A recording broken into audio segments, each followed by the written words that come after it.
Barakatah Yahweh, Barakatah Yahushai, Ba'ishim, Barakah Kodash, Barakathum. First and foremost, I want to give all praises, glory, and infinite honors to Yahweh, Ba'ishim, Yahushai. Double honors to the apostles and elders of Great Millstone who ruled and teach well. And peace and salutations to Ya'akim out there pushing this word in truth and sincerity to the four corners of the globe. May you brothers endure until the end. This is the brother Rahiah with another video. I'm going to start it off in 2nd Esdras chapter 9, verse 1.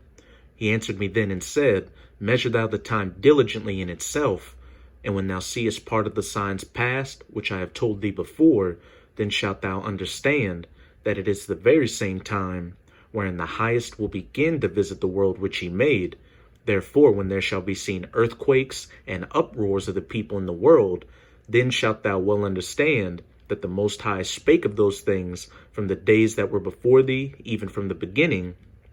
For like as all that is made in the world hath a beginning and an end, and the end is manifest. And if you have that spiritual eye salve, you can clearly see this end manifesting right before us. We're living in the last seconds of these last days, the last seconds of the rulership of the heathens, chiefly Esau, Edom, the so-called white man. All the end time signs that Yahushai HaMashiach, whom the world ignorantly calls Jesus Christ, told the men of the Lord to look for in Matthew chapter 24, are taking place as we speak, such as these pestilences like the coronavirus, the bird flu, the swine flu, and the African swine fever. These famines, such as the famine in Yemen and the upcoming famine in Africa caused by those locust swarms. Nations beginning to rise against nations with these racial tensions building up, especially in the United States of America. Earthquakes in diverse places all across the planet happening damn near daily. Kingdoms rising against kingdoms, such as the U.S. against China, the U.S. against Russia, Turkey against Syria, the state of Israel against Iran, and of course these uproars of the people in the world with these protests going on, such as the protests in Hong Kong, the Yellow Vest riots in France, protests in Iraq, in Iran, in Lebanon, in Central and South America, and as we'll be dealing with in this video, protests in India. This is an article from uk.reuters.com titled, More than a dozen killed, hundreds injured as New Delhi riots overshadow Trump visit. Uproars of the people in the world. More than a dozen people have been killed and hundreds injured in clashes between opposing groups of protesters in New Delhi, hospital officials said on Tuesday, as riots overshadowed U.S. President Donald Trump's first visit to India. And as it stands now, about 27 people have been killed in these recent riots. And look at the viciousness of this scene. People supporting the new citizenship law beat a Muslim man during a clash with those opposing the law in New Delhi, India, February 24th, 2020, the year of prophecy. And scenes like this are going to become common in the United States of America.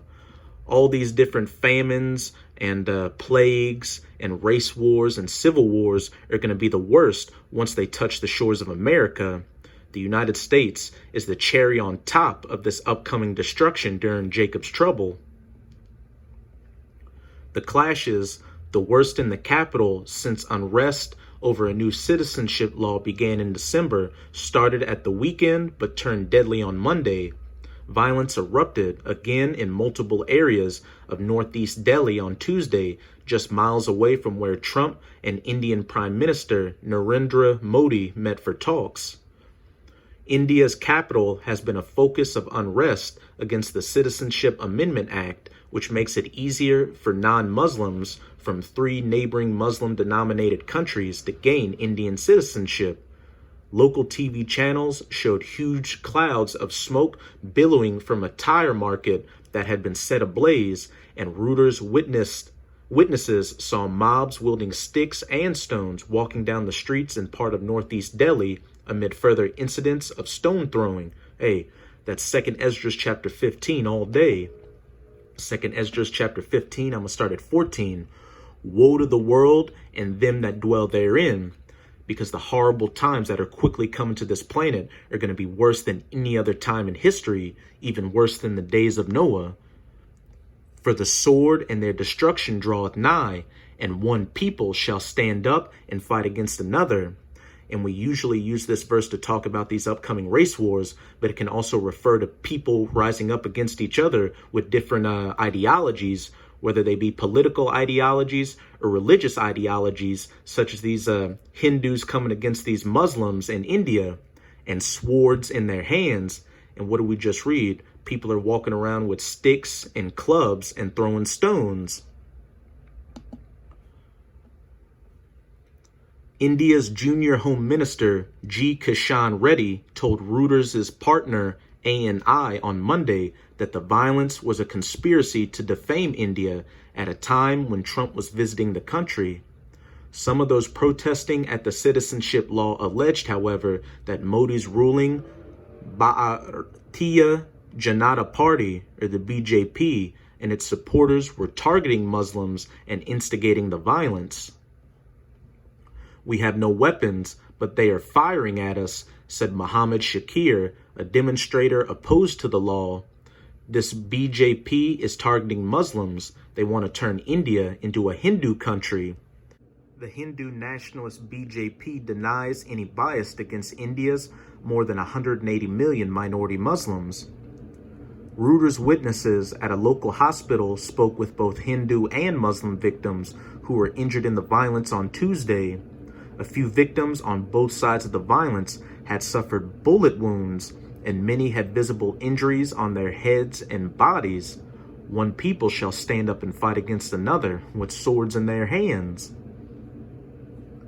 An official at Guru Tegh Bahadur Hospital in New Delhi said 13 people had died there and more than 150 injured had been treated at the hospital, many from bullet wounds. Hey, they're not playing over there.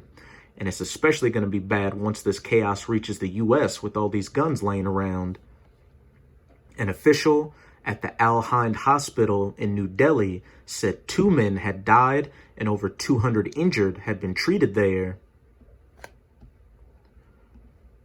A fire department official said his teams were responding to more than a dozen calls over arson attacks, despite emergency measures prohibiting any gatherings in the violence-hit areas. We have sought police protection as our vehicles are being blocked from entering the affected areas. The situation is very grim, Delhi Fire Department Director Atul Garg said. One fire department vehicle was torched by protesters on Monday, and a small number of firemen were injured, Garg added. And also, among the 27 killed in these recent protests, one was a police officer. Back in 2 Esdras chapter 15, verse 16, for there shall be sedition among men, and that word sedition means people going against their ruling authority or government and invading one another. They shall not regard their kings nor princes, and the course of their actions shall stand in their power. And these modern day kings and princes are these political figures like these presidents, politicians, prime ministers, senators, mayors, as well as the authorities like the police or firemen. And we can clearly see that the people in India aren't regarding their kings or princes. You've got the Muslims there going against the Citizenship Amendment Act. You've got protesters burning fire trucks and harming firemen, as well as killing police officers. The Joint Commissioner of Police, Alok Kumar, said about 3,500 police and paramilitary officers had been deployed.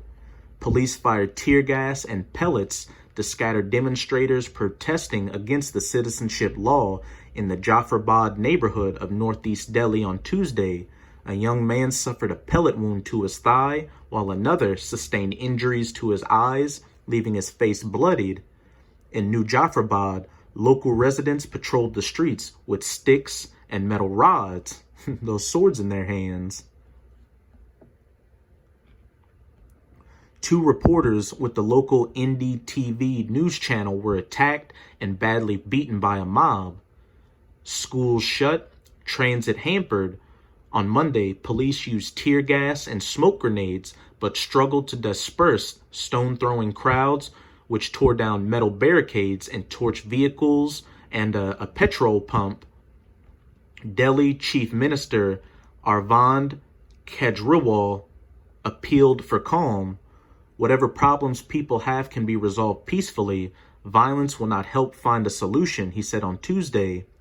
India's Home Minister Amit Shah, who met local officials on Tuesday, urged political parties to avoid provocative speeches that could inflame protesters. But on Tuesday, after police cleared an anti-government protest site in northeast Delhi, B.L. Santosh, a leader from Shah's party, called for a harsh response. The game starts now. Rioters need to be taught a lesson or two of Indian laws, he said in a tweet. Schools in the northeast of the city were shut on Tuesday and at least 5 metro stations closed. And what does that sound like? The beginning stages of martial law. Hey, as these protests increase, expect the authorities to start really cracking skulls. Back in 2 Esdras chapter 15, verse 17, a man shall desire to go into a city and shall not be able. Martial law. Schools in the northeast of the city were shut on Tuesday and at least 5 metro stations closed. The game starts now. Rioters need to be taught a lesson or two of Indian laws, he said in a tweet.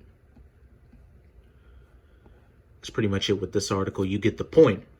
But as you sincere Akim can see, as we get closer and closer to the end, all these tensions are only going to intensify. So now more than ever, you have to have all 10 toes down in this truth, pushing this word as hard as you can to make your calling and election sure and be safe from these coming calamities of Jacob's trouble. So with this video, I hope you Akim were edified. And as always, I'm going to say Abba Bal, Kwam Yasharala. Till next time, Shalom.